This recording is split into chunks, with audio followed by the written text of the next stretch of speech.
They didn't wait to be handed the world. They didn't climb corporate ladders, impress the right bosses, or slowly accumulate wealth over decades. They just built something. Some from a garage, some from a dorm room they immediately left, some from a salmon island in Norway, and yes, we'll get to that. Right now, there are people under 35 walking around with more money than most countries generate in a year. And the way they got there, completely different from anything that came before. But here's the part that nobody talks about. For every one of these names, there's a question underneath the headline. A question that makes the whole story a lot more interesting and a lot more complicated. Today, we're going to look at 5 of the youngest billionaires on the planet. Not just what they built, but how, why, and what it actually means. Stay until the end. We're saving the most controversial one for last. And it might be the most honest story on this list. Austin Russell, the kid who built his own eyes. It was 2012. Austin Russell was 17 years old. And instead of thinking about prom or college applications, he was in his parents' garage in Newport Beach, California, building lasers, not as a hobby, as an obsession. His parents had a rule: leave him alone in the garage, slip food under the door, and don't ask too many questions, because by then, Austin had already memorized the periodic table at age 2, filed his first patent at 13 for a groundwater recycling system, and spent his early teens consuming 4 years' worth of Stanford physics lectures online in under a month.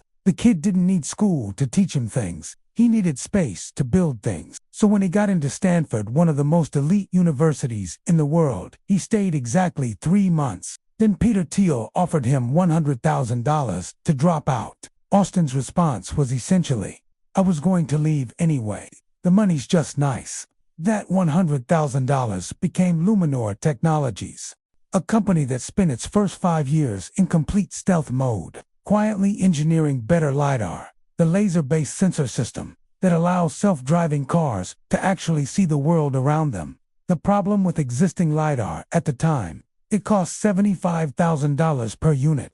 It was massive, unreliable, and nowhere near good enough to save lives at highway speeds. Austin rebuilt it from scratch, in-house component by component.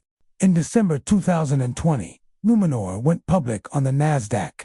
Austin Russell's stake, roughly 1/3 of the company, was worth $2.4 billion at close of trading that day. He was 25 years old, the youngest self-made billionaire in the world. Volvo, Toyota, Mercedes-Benz, all signed on. His technology reduced accident severity by up to 40%. Then the stock dropped badly. The autonomous vehicle industry, once the hottest sector on the planet, hit a wall of reality. Luminor's valuation cratered. Austin is no longer a billionaire by Forbes' definition. His net worth sits around $1.6 billion, depending on the quarter. But here's what you don't forget about this story. A 17-year-old kid, in a garage, with zero backing, decided he was going to reinvent how machines see. And then he did. The money came and went. The technology, still there. Gustav Magnar-Witsoe, the salmonaire, who chose himself. Not every young billionaire dropped out of anything. Some of them just received an island. Well, technically a stake in a salmon empire, but close enough. In 2013, on a small Norwegian island called Frøya, the kind of place connected to the mainland by a single underwater tunnel, a father made a decision. Gustav Witsoe Sr. had spent decades building SalMar ASA from scratch. 11 employees in 1991. One of the world's largest farmed salmon producers. 20 years later, the company had transformed how Norway farmed fish: industrial, refined, dominant. And rather than pay a crushing inheritance tax when he eventually passed the company on, he transferred nearly half of SalMar's shares to his 18-year-old son, Gustav Magnar-Witsoe. Just like that, a teenager became worth over $1 billion. Now, before you write this off as just another rich kid story, listen to what happened next. Because Gustav didn't take the money and disappeared to Monaco. He went to work on the fish farms, literally, checking equipment, getting his hands dirty, learning the business the way employees learn it, not the way heirs usually do. "Maybe it would have been different if I'd grown up with money," he said once. "But we didn't. It was a normal, down-to-earth family. And I think those are values I'll take with me."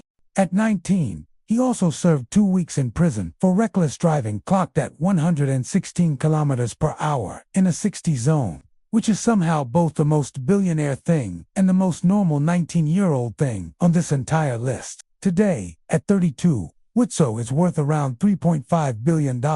He invests in tech startups, models internationally, showed up at the 2024 Met Gala in a Versace bodysuit, covered in 53,000 hand-sewn crystals, the color of which was, obviously, salmon, and still visits his parents every single week. He didn't build the empire. He inherited it. But what he chose to do with the moment, and with himself, that part was entirely his own.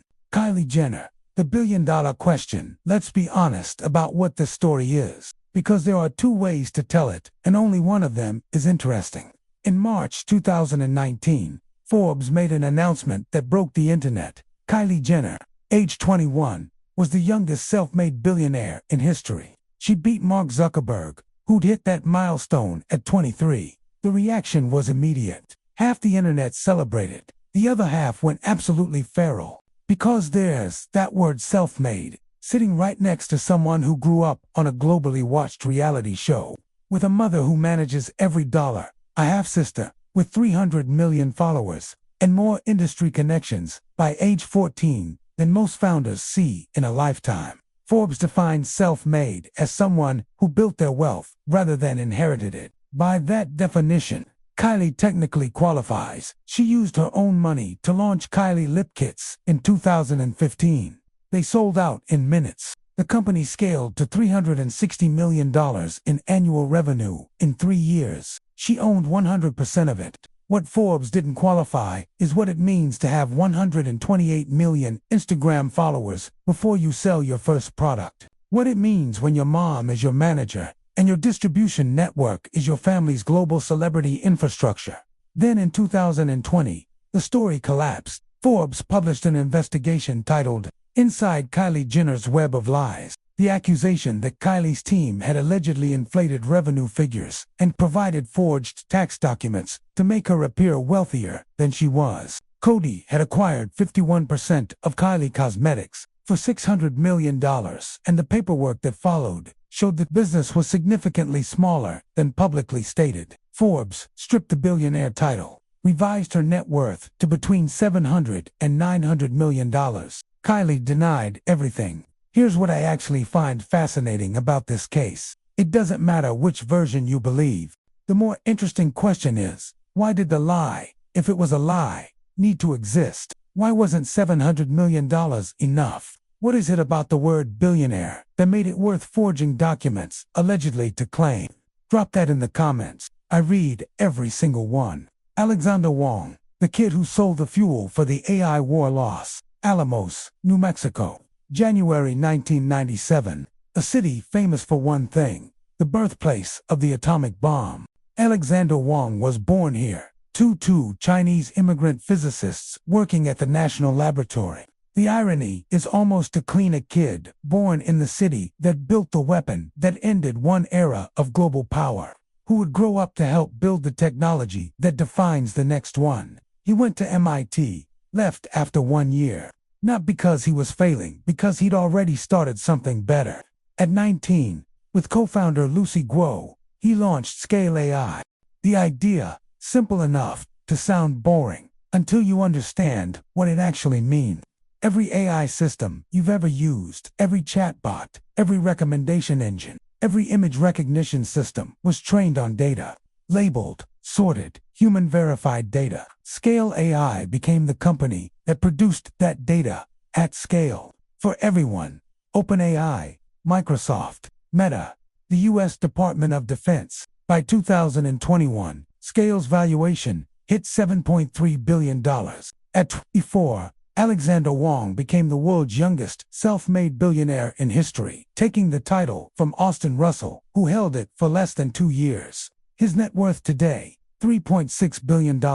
But here's what separates Wong from almost everyone else on this list. He didn't just build a company. He positioned himself as a geopolitical player. He briefed the U.S. House Armed Services Committee on AI and national security. He met with the UK Prime Minister, France's President Macron, India's Prime Minister Modi, all in the same week in early 2025. He stood next to Donald Trump at his inauguration. He wrote a public letter declaring that America must win the AI war. Then, in June 2025, Meta acquired 49% of Scale AI for $14.3 billion, and Wang left his own company to become Meta's chief AI officer, a 28-year-old running the AI strategy for one of the most powerful companies on earth. The kid from Los Alamos didn't just inherit the future, he decided to run it. The Andreessen sisters, the youngest ones nobody talks about, and then there are the two people who, at various points, were technically the youngest billionaires on earth, and almost nobody in the English-speaking world knows their names. Katharina and Alexandra Andreessen, Norwegian sisters. Katharina born in 1995, Alexandra in 1996. Their father, Johan Andreessen, owns Ferd, one of Norway's oldest and most diversified investment holding companies. In 2007, he transferred significant stakes in Ferd to his daughters. Katharina was 19 when she first appeared on Forbes' billionaires list. Alexandra was 19 when she did too. Both are worth over $1.5 billion each.